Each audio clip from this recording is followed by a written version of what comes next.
Tinatawagan ng lahat ng mga kalahok na pangkat. Mangyari lamang na magtipon-tipon ngayon sa gitna ng arena. Ilang sandali na lang at magsisimula ng paligsahan. Magkakasubukan na.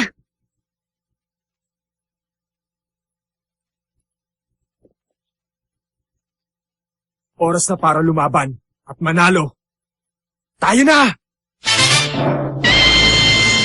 Espada ni Shura, ang unang pagsubok ni Dylan. Ang paligsahan ay formal na bubuksan sa loob lamang ng 2 oras. Ang mga kalahok ay inaatasang magtungo na sa kanilang mga takdang lugar. Inuulit ko, ang paligsahan ay formal na bubuksan sa loob lamang ng 2 oras. Ang mga kalahok ay inaatasang magtungo na sa kanilang mga takdang lugar. Master! Eh, paano wala si Reka, oh?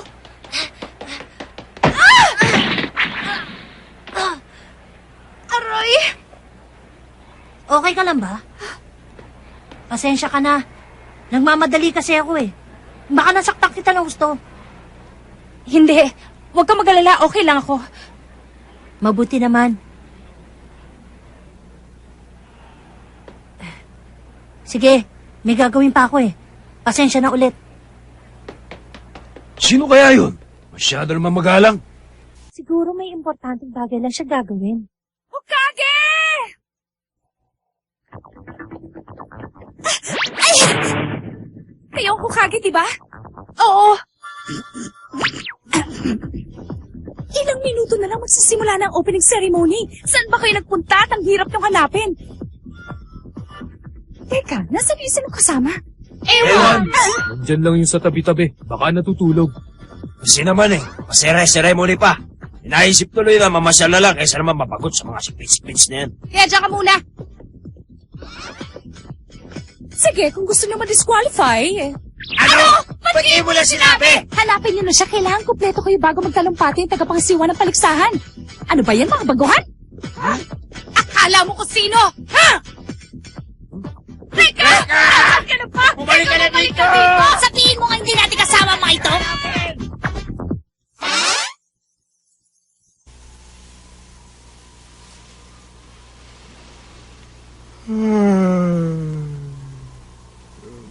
Huh?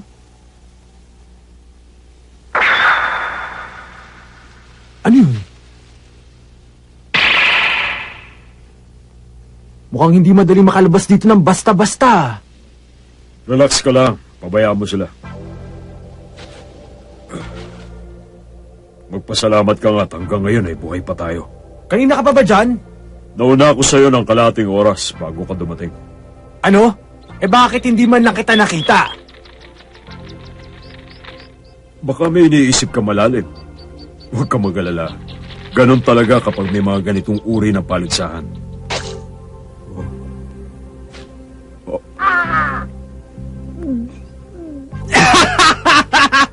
Nakakatawa ka!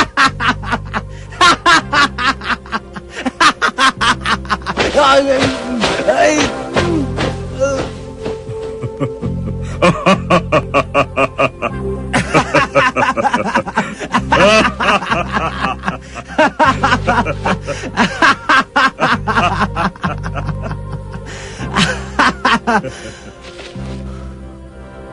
Para tayo mga siraulo, no? Okay lang sa akin yun.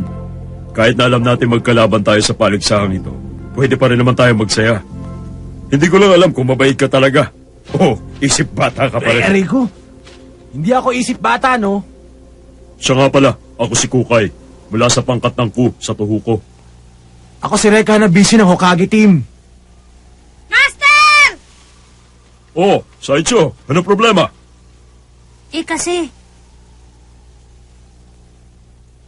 Ah, ganun ba? Reka na busy. Kailangan daw natin dumalo sa pagbubukas ng paligsahan. Ha? Kailangan pa ba yun? Teka!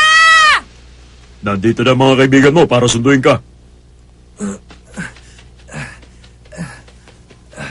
Ira! Nandito ako sa taas! Malaki ang posibilidad na magiging magkalaban tayo, hindi ba? Sigurado magiging magandang laban yon. Sigurado. Teka, yun yung lalaki kanina. Kuya Reka!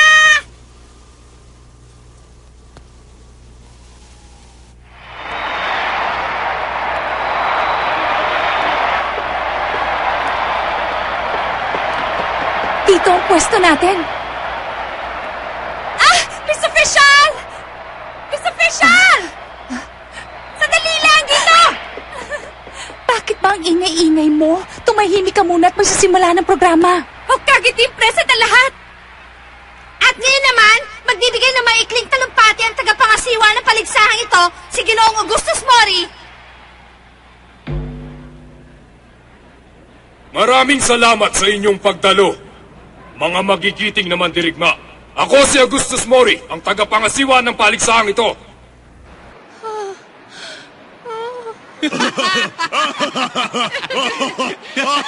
Please, give me a break. My name's Goron. Oh, Goron! You're so cute! Goron! I'm your fan! Can't go anywhere with you guys. Hey, didn't I warn you guys? Just knock it off, I said!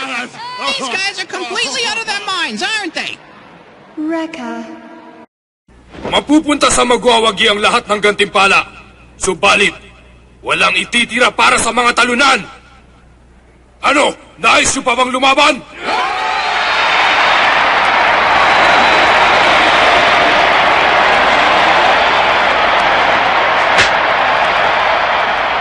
Binubuksan ko na ang paligsahang Urabuto Satsujin. Pagbutihin niyong lahat ang pakikipaglaban.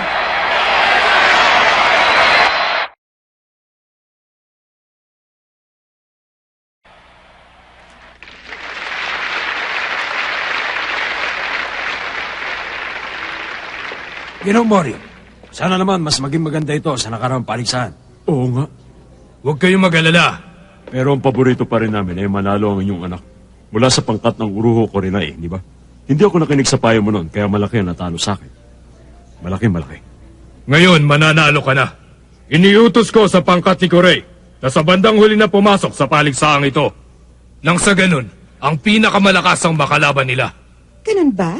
Bakit hindi mo ituro sa amin ang iyong paboritong pangkat bukod sa iyong anak? Kailangan pa ba? Bueno, Opo. masdan ninyo ang team number 64, ang Hokage team. Sila ang tinatayang dark horse sa paligsahang ito. Pero imposible. Baka naman nagbibiro ka lang. Mukha pa sila mga batang musmos. Si Ginoong Mori talaga. Masyadong palabiro. Muntik na akong maniwala sa sinabi niya.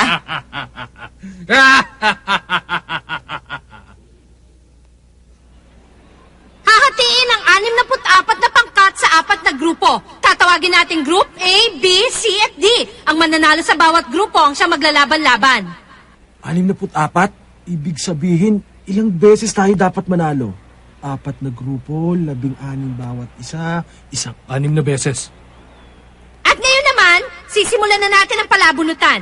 Ang unang laban sa Group A ay pangkat ng Hokage laban sa pangkat ng Ku.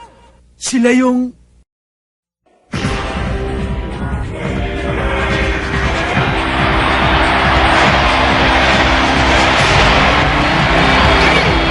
Ipinagkikilala mula sa red corner ang Hokage team.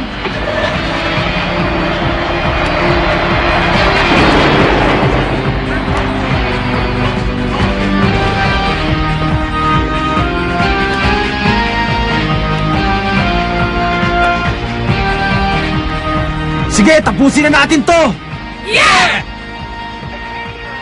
Pagbutihan mo, Reka. Pagbutihan ng lahat. At ngayon naman sa blue corner, ipinakikilala ang Ku team.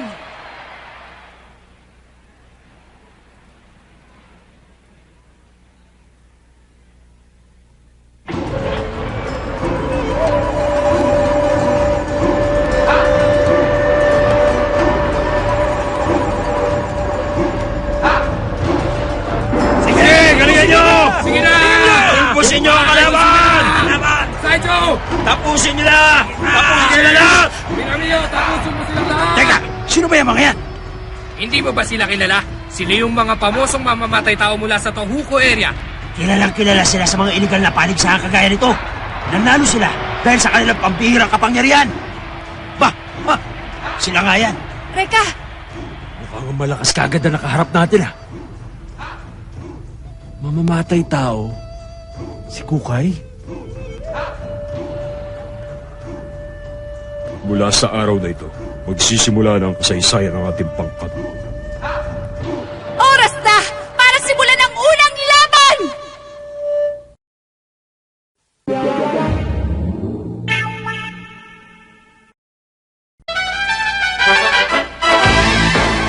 Unang round, Hokage Team, Dylan Mikagami, laban kay Daikoku ng Ku Team. O sige! Ikalawang round, Hokage Team, Max Domon, Ako yun! laban kay Minamio ng Ku Team. Ikatlong round, Hokage Team, Aira Kirisawa. Walang panama yung mga yan! Bumaba ka rito at tayong magharap! Ku Team, Fujimaru. Kaapat na round, Hokage Team, Rega Hanabishi. Laban kay Saicho ng Ku Team. Opo! Ikalimang round, Ku Team, Kukai. Sa Hokage Team, pagpipilian pa nila mamaya. Yun lamang po. Ano daw? Bakit ganun? Dapat lang sila. Laban sa pangkat ng buo. Oo nga! Hindi ko lang kayo sinusunod. Pwede ba tumahimik kayo? Kahit apat lang kami, makikita nyo, mananalo kami! Pakiusapan po. Master Kukay, ikaw pa lang lalaban sa kanilang isasakripisyo. Ako naman ay handang-handa na sa aking laban. Sabik na nga ako makadaupang pala ng babae yun eh. Huwag kayo magsalita ng ganyan. Hindi sila madaling matalo. Alalahanin niyong inimbitahan din sila sa paligsahang ito. Opo!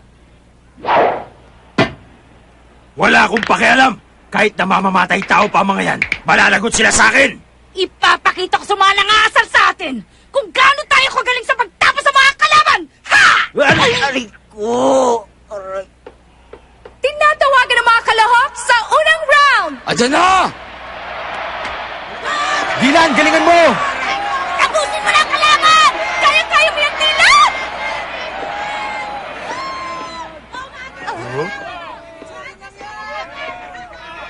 Bakit? Ano ba, Dylan? Hindi pa nag-uumpisa, tumatakbo ka na! Ikaw lang gumagawa nun, Max. Ha? Ano sinabi mo?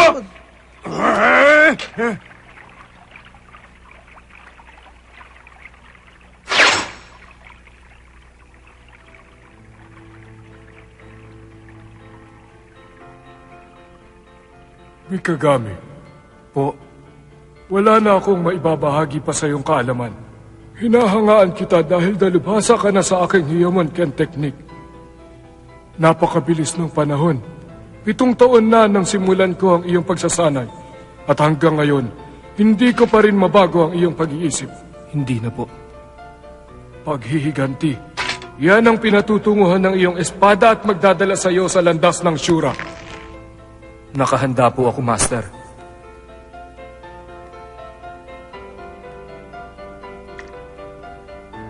Sa paghahangad kong magiganti, dinala ako sa landas na ito. Salamat, Master Kyoza Meguri. Isa ka pala sa gumagamit ng espada, ha? Yeah!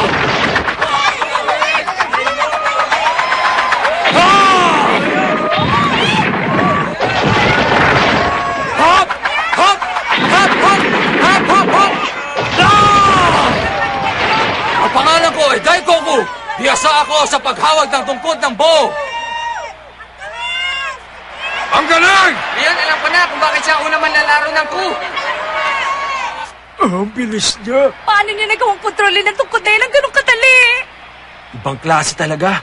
Binasag na niya ang sahig, dinurog pa niya ang mga tumalsik na bahagi nito. Paano kaya niya nagawa yung ganun? Dahil umiikot yon. Inay! Miss Kagero! Pinadalhan din ako ni Kurei ng imbitasyon, kaya pinasya kong pumunta dito. May palagay akong gusto lamang ni Kurei na masaksihan ko kung paano niya tatapusin ang aking anak. Ang samahan niya talaga! Huwag kang maglala, Ana. Tutulong ako sa mga laban nila. Sa abot ng aking makakaya. Reka! Ang tungkod ni Daikoku ay isang mahiwagang sandata. Ah, ganun ba? Anong ibig sabihin nun? Nakikita nyo lang na ginagalaw niya ang tungkod. Ang hindi nyo nakikita na sa bawat paggalaw, umiikot ito at sa bawat pag-ikot, gumagawa ito ng yanig.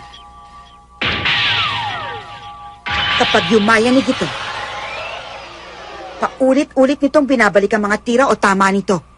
Magaling ang paliwanag mo. Ha? Bago matapos ang labang ito, ang kaibigan niya ay magkakaroon ng malaking butas sa kanyang katawan. Tingnan natin. Ang mabuti pa, tapusin na lang natin ang labang ito.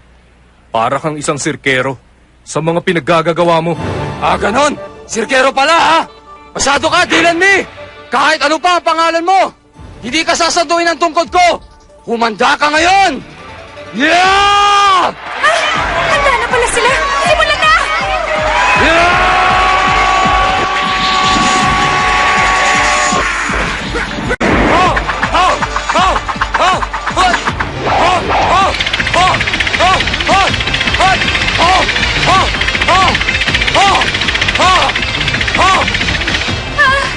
Paano niya nababasa ang galaw ng kalaban? Hindi yata si Dylan yan eh. Tsamba lang yan! Excuse me! Ako nga pala si Kondo! Ano daw ang target ako? Kala mo mabilis ka, ha?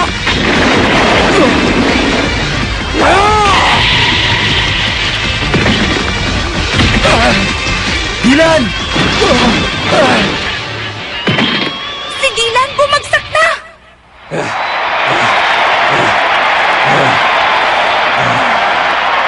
Tapos na ang laban. Hanggang dyan lang naman pala sila eh. Buti nga. Nagsisimula na ngayon ang pagsusupil sa pangkat ng Hokage. Ang pangkat ng kuwang pinakamalakas na mandirigma sa lugar ng Tohoku. Hindi na masamang kalaban para malaman natin ang galing ng pangkat ng Hokage. Tama ka. Ang kanilang pinuno na si Kukay ay may kakayahan katulad din ng isa sa ating pangkat. Kailangan matalo ng mga Hokage ang kanilang mga kalaban. Dahil kailangan kong tapusin ang aking sinimulan, 400 taon na ang nakararaan.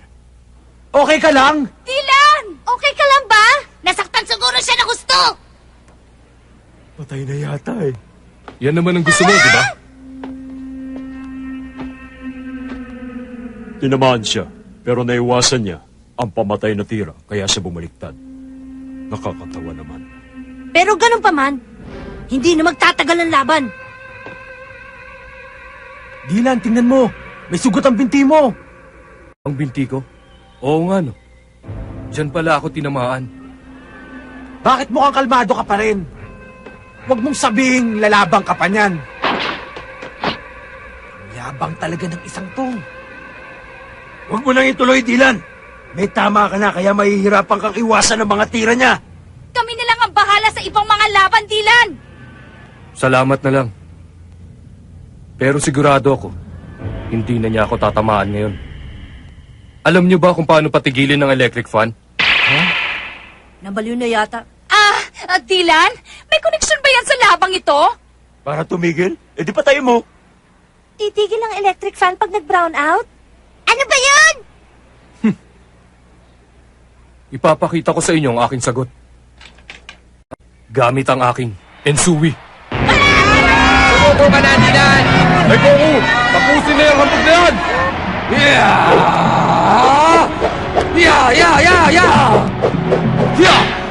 Huwag mong sabihin may tatagal ka pa ngayon sugatan ka na!